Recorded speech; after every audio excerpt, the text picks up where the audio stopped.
For every American diagnosed with the novel coronavirus, 10 others are also unknowingly carrying the disease.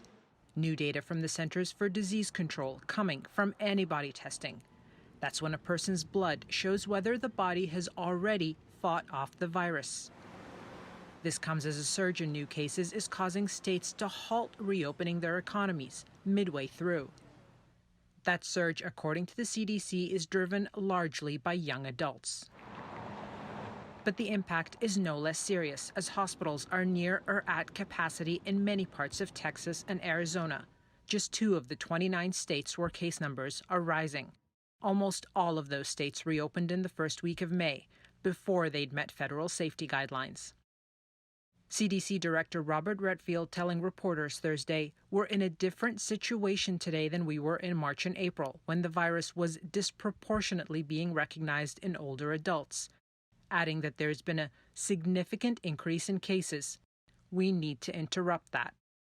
When people forget that, gosh, we're still in the midst of the pandemic, that's what you have in a community like ours, then you start to see increased transmission, and then you start to see the problems, which is what's happening in our healthcare system. That's why it's going to take all of us to be on the same page. It is not about politics, it's about health and medical.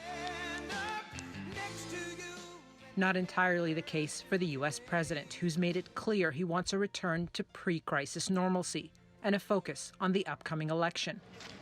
Donald Trump touring a Wisconsin shipyard to promote the manufacturing of Navy frigates as he visits 3 states in 5 days. And we're up to almost 30 million tests. That means we're going to have more cases. If we didn't want to test, or if we didn't test, we wouldn't have cases. But we have cases because we test. Deaths are down. We have one of the lowest mortality rates. We've done an incredible, historic job. Experts say deaths typically lag behind hospitalizations.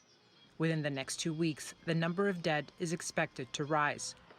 As has been the case since April, the U.S. remains the global center of the pandemic. Yasmin Al-Sabawi, TRT World, Washington.